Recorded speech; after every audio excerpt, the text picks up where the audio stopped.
Bom, antes de nós entendermos por que a liberdade estava ameaçada na igreja, nós vamos primeiro entender algumas informações básicas fundamentais dessa epístola.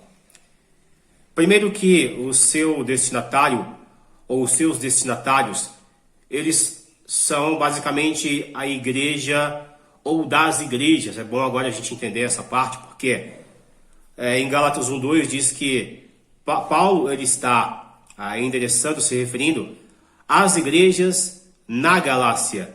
Há uma discussão no meio acadêmico sobre a quem se destinava essa carta, se aos crentes da igreja da Galácia do Sul ou Galácia do Norte. Haja vista que a Galácia ela era uma província romana, então bem provavelmente Paulo esteja se referindo a toda a província romana, a Galácia. Tá certo? É um lugar, uma região que se formou cerca do ano 25 a.C. Foram quando os romanos, eles invadiram a Gália. E então esses habitantes da Gália aqui, é como nós conhecemos hoje a França, tá? Região da França, ali na Europa, quando os romanos chegam lá. Então esses habitantes da antiga Gália, antiga França, chamada da Gália na antiguidade, eles saem daquela região e formam essa região da Galácia, que fica, hoje nós conhecemos hoje, na região da Turquia.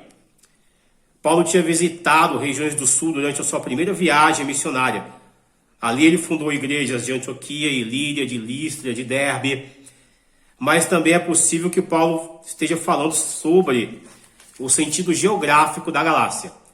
Quanto à discussão geográfica, isso não é o que importa. O que importa é que a gente deve entender assim: havia mais do que uma igreja na região da Galácia, por isso Paulo ele usa o termo as igrejas na Galácia. O que importa é que essa carta ela foi endereçada àqueles que eram da Galácia, apesar de ela ter uma mensagem, digamos assim, universal para qualquer tempo. Então não é uma coisa que venha nos prender, que importe realmente para quem ele escreveu. O que importa é que quando você lê, você entende que essa mensagem é também para você, né? Isso é a beleza da palavra de Deus. A população dessa região, que era, quando ela migrou da Gália, foi cerca do ano 300 a.C., tá? Como nós conhecemos lá hoje como França, cerca de 300 a.C. Agora, com relação a quando essa carta ela foi escrita, também há uma certa dúvida, porque se realmente ele escreveu estando na Galácia do Sul, se a hipótese for a Galácia do Sul, então ele escreveu essa carta durante a sua segunda viagem missionária.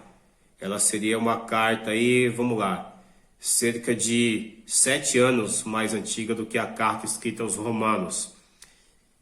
Se a hipótese for, recair sobre a Galácia do Norte, então ela foi escrita por volta do ano 52 a 56 depois de Cristo, tá certo? A razão de Paulo escrever essa carta à igreja da Galácia é por conta de uma confusão que havia surgido nessa igreja ou nessas igrejas, por conta de alguns crentes judaizantes, ainda seguidores da lei de Moisés. Isso estava ameaçando a liberdade dos cristãos da Galácia. Era formada por um grupo de cristãos ainda que carregavam a lei de Moisés como base, e além disso, eles estavam infestando toda a igreja, de modo que eles queriam que o evangelho pregado por Paulo fosse combatido. Eles mesmos faziam isso e queriam também que todos o fizessem, que realmente desconsiderassem a mensagem do evangelho de Jesus Cristo pregado por Paulo.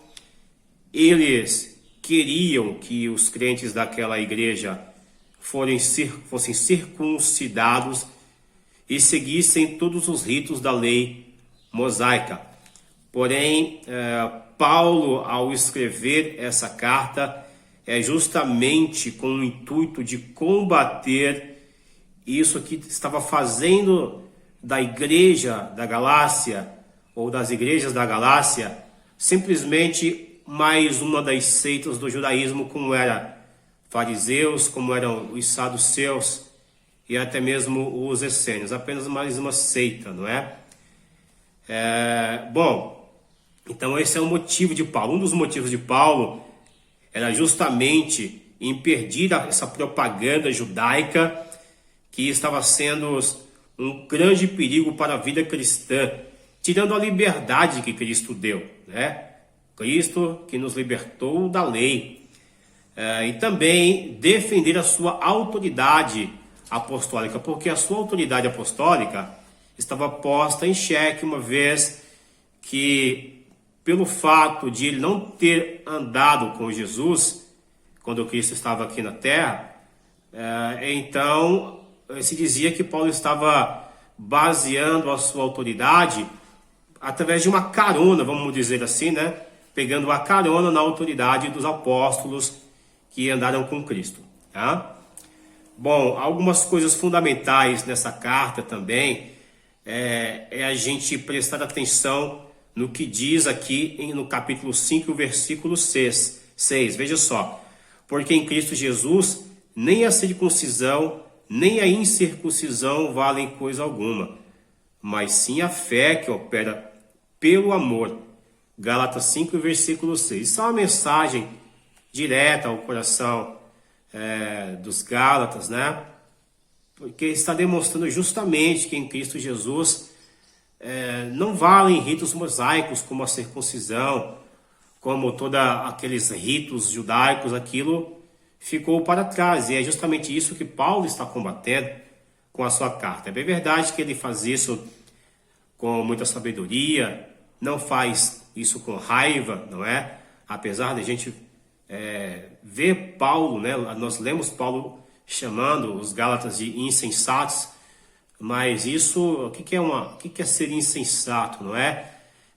Não lidar com a verdade, é o senso, é ter um senso de uma pessoa que não lida com aquilo que realmente é real, aquilo que é verdade, né? Uma pessoa insensata, ela perdeu o seu senso. A igreja começou com o senso cristão e estava agora terminando com o senso judaico, que não era correto, né? Então era uma igreja insensata. Basta notar que Martinho Lutero, ele escreveu algo muito interessante. Lutero diz o seguinte: pela fé sou o senhor de todos e não submisso a ninguém, mas no amor sou servo de todos e submisso a cada um. É isso. Eu espero que você consiga, através desse breve relato a respeito da carta da Epístola aos Gálatas, entender o maior problema, e é o mais importante para nós nesse momento, é entender o maior problema que havia na igreja da Galácia e a maneira pela qual Paulo combateu. Os motivos que Paulo teve para combater esses falsos ensinamentos em Gálatas. Um abraço e a gente se vê na próxima disciplina.